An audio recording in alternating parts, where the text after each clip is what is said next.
पाय तोर भारी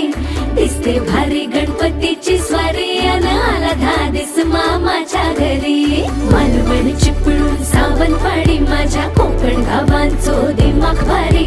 दिसते भारी गणपतीची स्वारी माझ्या